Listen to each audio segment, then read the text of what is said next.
All right, Math 3, welcome to lesson 6.4. Topic here would be looking at real-world data and real-world scenarios and trying to figure out what model best fits it, because in the real world there will be variations in the data set. So it might be that it's approximately linear or approximately quadratic and so on. So we have to learn how to best estimate when we have a little bit of variation in our data.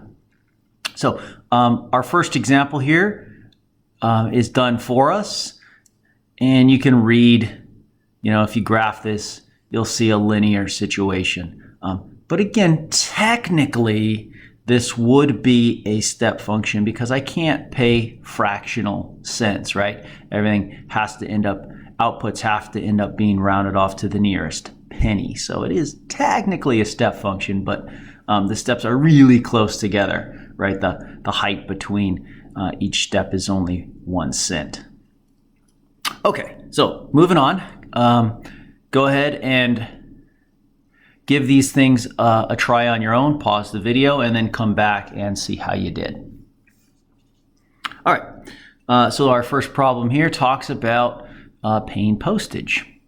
Okay, and when you look at your data set, right, you can see on the surface it looks extremely linear. But you have to read the problem and realize, well, not every thing you mail will be exactly 3 ounces or exactly 5 ounces, right? Some will be fractional ounces. And so when you read the setup, you see that when something is 4.4 ounces, you're actually charged the same as if it were 5 ounces. So in other words, we're rounding all fractional weights up to the nearest ounce, right? And when we round things up, we end up with a step function, right? So if you were to graph this, right, you would see this is ounces on the horizontal axis, right? You would see that if I have something that weighs from 0 up to 1 ounce, I would be paying 70 cents.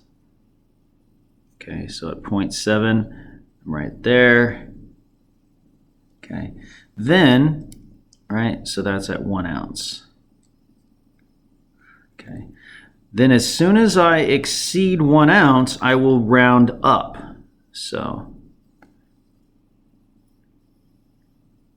right, all the way up till 2 ounces. Okay, and then that's at 87 cents. Okay, and then once I exceed 2 ounces, I would round up, and then that stays all the way to 3. So on and so forth. So you can see that this is a step function, and it is a ceiling function. Okay. And if you really wanted to, you could write the function for that, but the instructions are only asking you to choose the appropriate function. Okay. Oh, and one of the key things to knowing it's step versus piecewise, you need to look at the length of each step and the height of each step. That has to be consistent throughout the data set, right? If it's changing all over the place, then it's going to have to be a piecewise. But you can see here the length of each step is 1 ounce, right? And we can see the height between each and every step is the same, right? The height is 17 cents, right? So those have to be consistent throughout the data set in order to use a step function. Otherwise, you have to go to piecewise. And that's one of the tricky things with this lesson. Okay, moving on. Our next situation, they actually just give us the graph. And, this graph doesn't really, nothing jumps out at you what it could be. It has lots of ups and downs and maxes and relative mins and the like.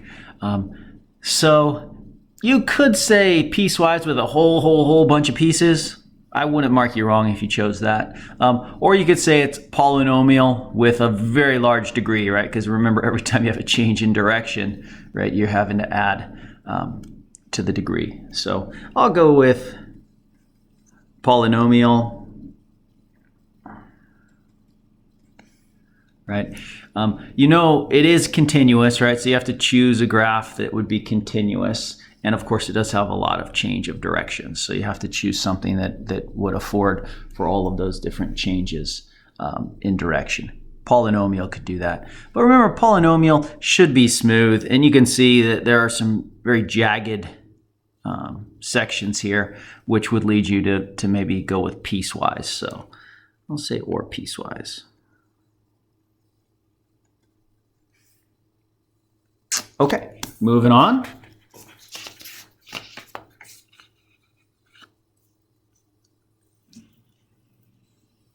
Okay, here we don't have a graph given. They give me the data. When that happens, go ahead and graph it, but also read the words. The words tell you a lot. Without even graphing it, these words will tell you the answer, right? We're talking about a basketball, right, being shot towards the rim. That is, of course, it's a projectile. And anytime we're throwing, kicking, hitting, launching something in the air, that's a projectile, and that is governed by gravity. And whenever you have something that's governed by gravity, it's going to go up, up, up, up, up. Gravity slows it down. Eventually, it hits that vertex, that maximum, and then it's going to come back down.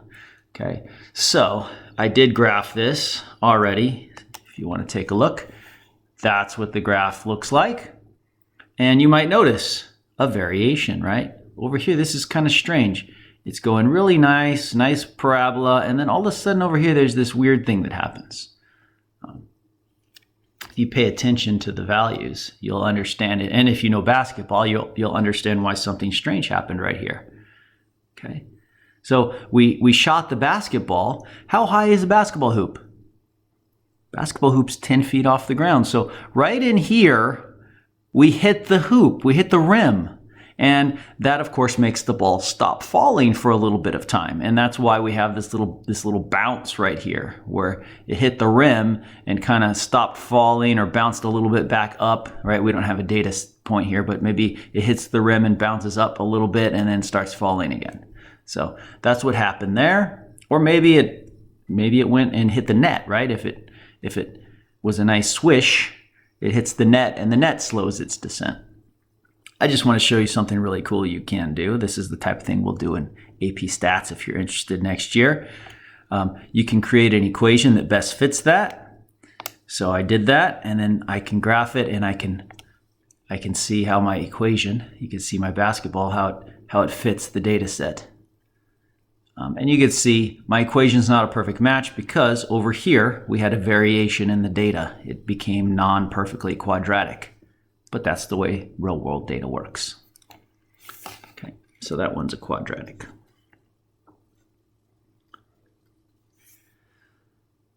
Okay, next.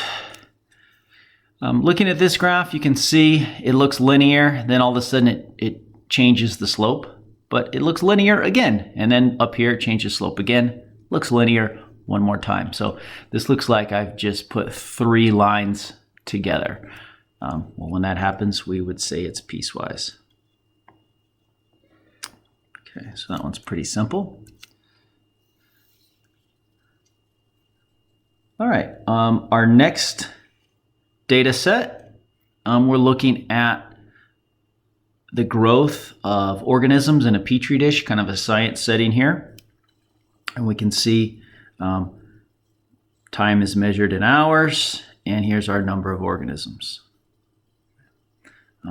I didn't actually graph this one out on my calculator. I didn't have enough to store every data set in there. But what I'm noticing is this is going 2 hours, 2 hours, 2 hours, 2 hours. So my x is increasing at a constant rate. So if it's linear, my y's should increase at a constant rate as well, right? But you'll see I went up by 11 and then much more than that and more and more and more and more, right? I keep growing by a larger and larger amount, even though my time is growing by a fixed amount of 2 hours. So that tells me accelerating growth. In other words, it's concave up. So if you were to graph this, right, at time 0 we're 25, and then we're going up, up, up, up, steeper and steeper and steeper. And you can check, another thing you can check for is the ratio, right? Do I see a common ratio, right? I don't have a common difference. I'm not growing by the same amount each time. So go ahead and divide these two. 36 divided by 25.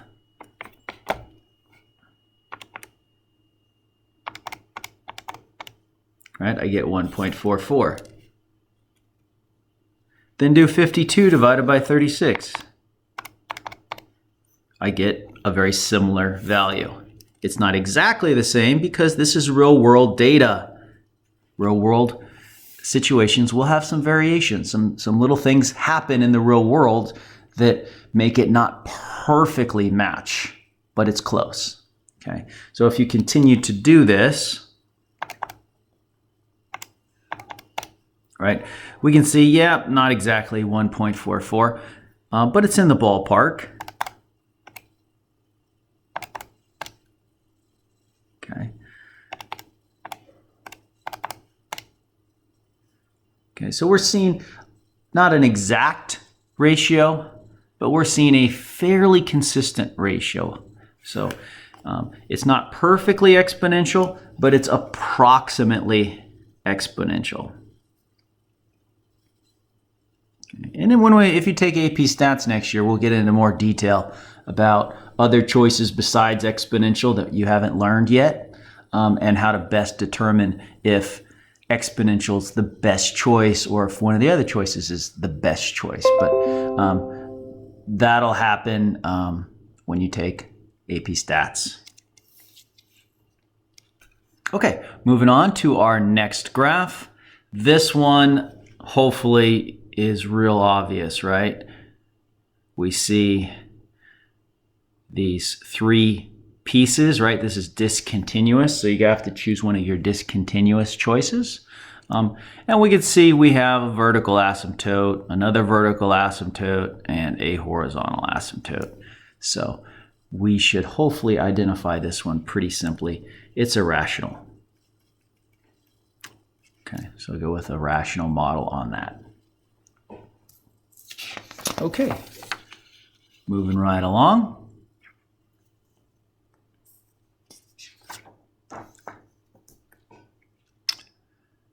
All right, our next scenario, again, we have some data, we could graph it, but we can also read.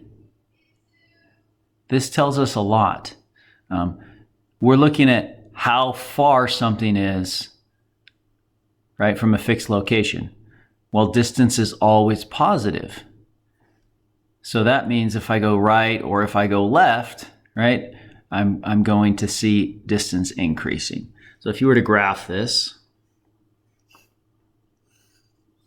right, so at 0, we are at 1200, so call that 1200. And, oh, I'm sorry, I have X and Y reversed.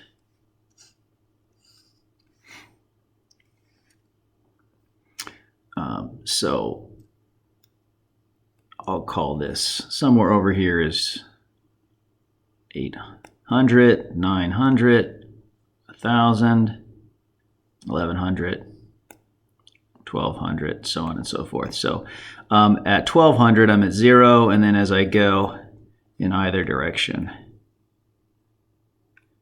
right? So you can see I have a nice V-shaped graph. So this guy would be an absolute value graph.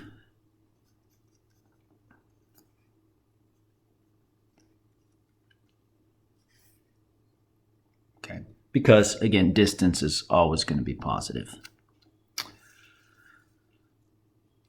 Okay, our next one, I think I do have this one saved on my calculator.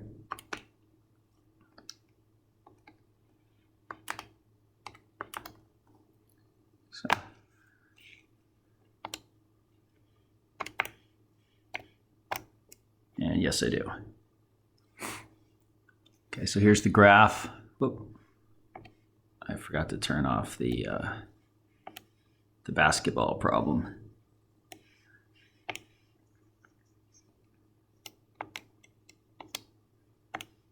There we go. So we can see from the shape of this graph, we call this concave down, right? So it could be, who knows, maybe it's part of a parabola and it's going to at some point hit a max and come back down, but I don't think so, right? If you start looking at the words and more importantly, the formula right here, right? We can see we have a t squared. So if we want to talk about solving this function for t, right? When we solve the function for t, I'm going to have to square root. And hey, look at that. That looks like a square root function. Okay, so that's what we have. Okay, so sometimes, you know, your graph, who knows, this could have been logarithmic. It could have been, again, part of a parabola. There's a lot of things that could make this general shape. So it's not only about the graph, it's also look at the words, look at formulas that they give you. That helps guide you as well. All right, on to our next situation. We could see we have a whole lot of different, concentrations. Okay, but they're all making a very similar shape graph, right? And I can't even read a lot of this smaller writing here, not very easily, but this shape graph is logarithmic. You might think square root, but logarithmic would be the best choice on this one.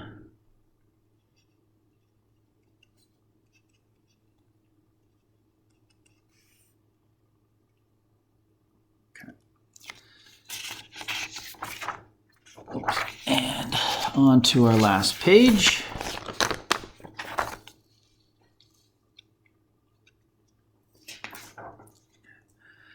All right, this one should be real easy for you. We just did these in Unit 5. All right, this looks like a sine cosine.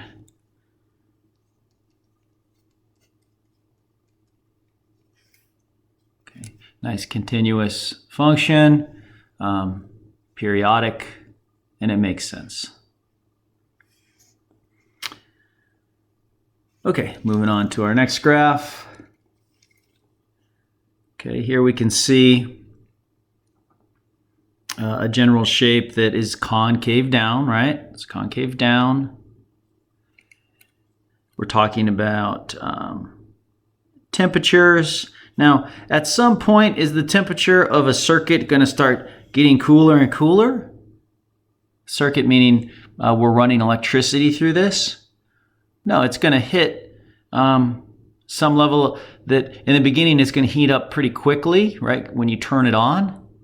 But then it's going to kind of hit this flatter and flatter and flatter section, and it's basically going to really level out at some point. And it has a starting point right when you turn it on. So that again tells me that this is a square root function. Okay, it starts at whatever the ambient temperature is.